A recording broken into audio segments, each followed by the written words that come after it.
So lately I've been thinking a lot about how little gear we actually need to make music. Every year there are new pieces of gear and updates for the gear we already own, and because of that it's easy to fall into the trap of feeling like you need more. But for me, every time I sit down with something that has a ton of options like a DAW or a massive Dawless setup, I end up just staring at a blank pattern. So I always find when I sit down with one device with clear limitations, ideas start to flow instantly. So today I figured we'd do just that and make a beat using the smallest groove box I own. Once we've gotten through the blank pattern option paralysis, I'll show you ways we can expand on it. Let's get into it.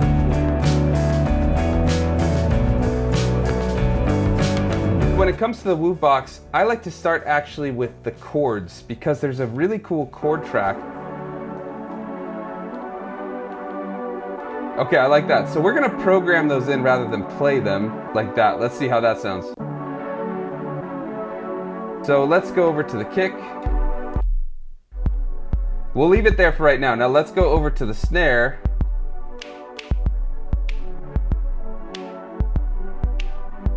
Now I've got this kind of finger snap, which I actually think might work, especially if we go and add a ton of reverb. All right, we're gonna need to tone down that kick a little bit. That thing is crazy loud. So let's go over back to the kick. We'll go into global, drop the volume a little bit. Let's get over to a hi-hat. Yeah, the shaker should work.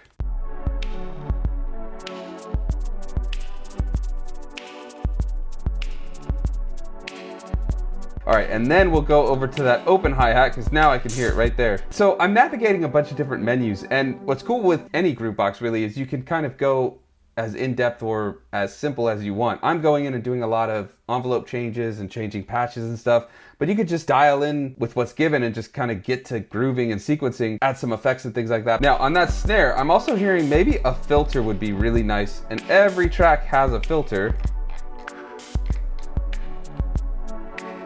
I just want to take out a little bit of that high end from it. I think that cleans it up nice. Let's go back to that synth and adjust a few things as well. Let's put some bit crusher on to really grit this up. I want it to sound like it's just like crumbling. That's a good basis. Now let's actually go in and get some kind of bass. You can also set every other track to follow the chords in the chord track. So we'll do that so that the bass follows every chord change. And let's go in and just set, we're just gonna set that lowest octave there.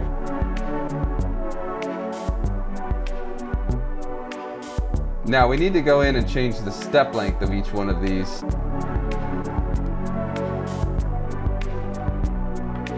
Now let's go and maybe add a little percussion. Actually no, before we do that, we gotta add some more melodic stuff. Let's go to this one. And we're gonna do this. Set that there.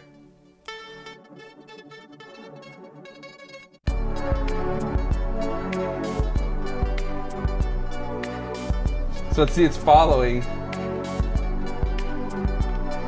I'm gonna leave that there. We're gonna change it a little bit, but I'm gonna go into the patch first. Lots of reverb.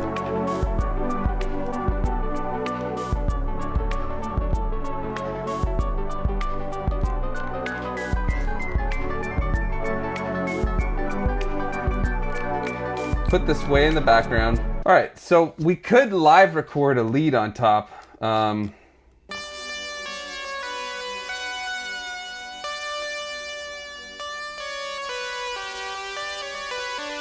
I think we're actually going to overdub record this.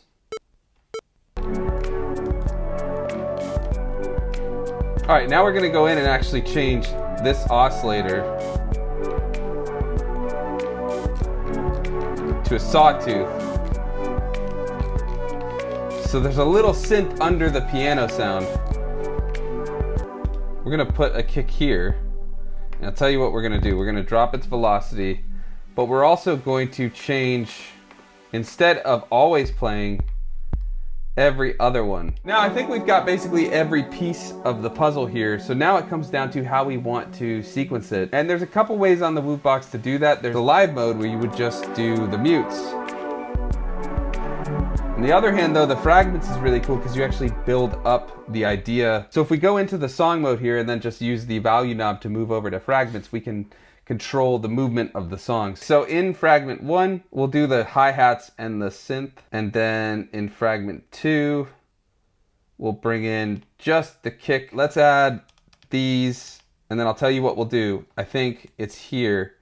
If we hold this behavior, yeah, here we go. We're gonna fade it in. So I'm gonna just finish building this track up, and then we're gonna talk how we can expand on it now that we've broken the blank page paralysis.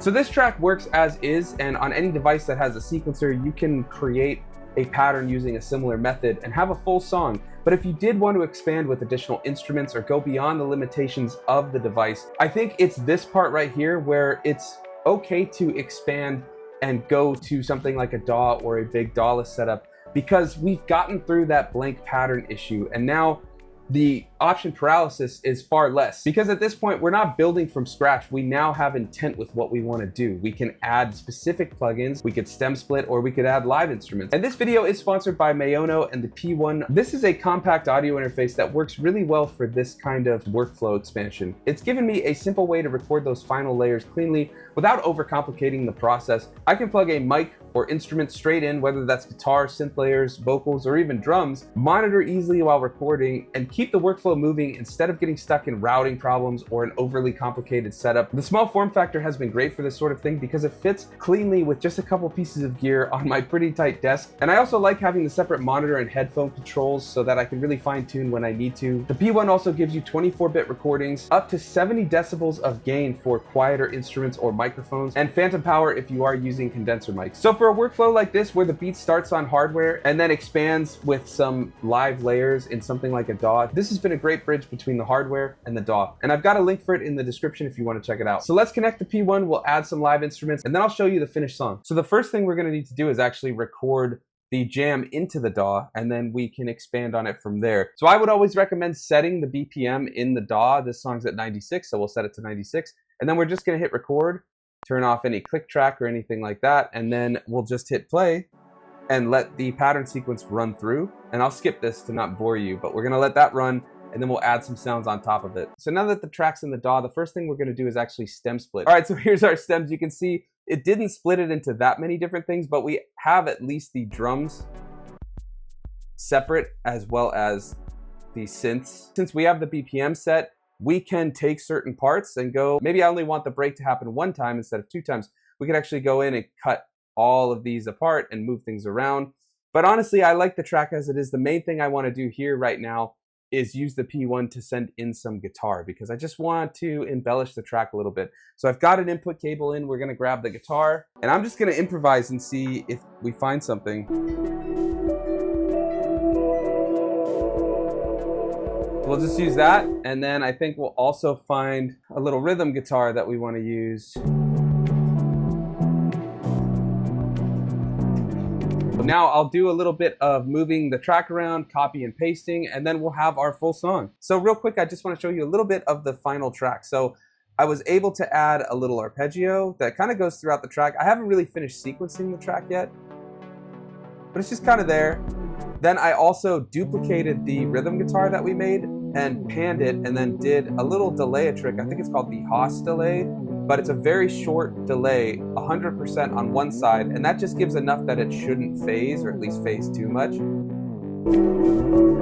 then we've got this chill lead, which is kind of clipping. I still have to finish mixing, but the basic arrangement of the song is done, and we've just added a couple little live layers that really changed the whole core of the song. I mean, I thought the little lead was really cool, but it wasn't until I added that rhythm section I was like, this has really changed the whole vibe of the track. It was this kind of boom bappy, like slow boom bap. Now it's kind of like a, I don't even know how to describe it, but it almost became like a slow 80s pop ballad or something. I don't know how that happened, but somehow we got here. And I also added some heavy compression with Dr. Vibe on the drums.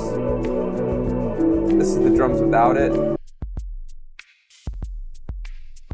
And this is it, just really slamming it up. It's meant to sound like the SP303. And that's why I always keep coming back to small limited devices. It gets me past this blank pattern or blank page option paralysis, gets a beat going, and then I can add the wonders of the DAW or additional instruments later, because I find limitations force better decisions, and getting the idea down fast is usually more important than having every possible feature available. And I actually went down a rabbit hole looking into why portable gear has become so popular, and it all came back to the same idea. You can check this video out next to see my full deep dive into it. Thanks for watching, and I'll see you next time.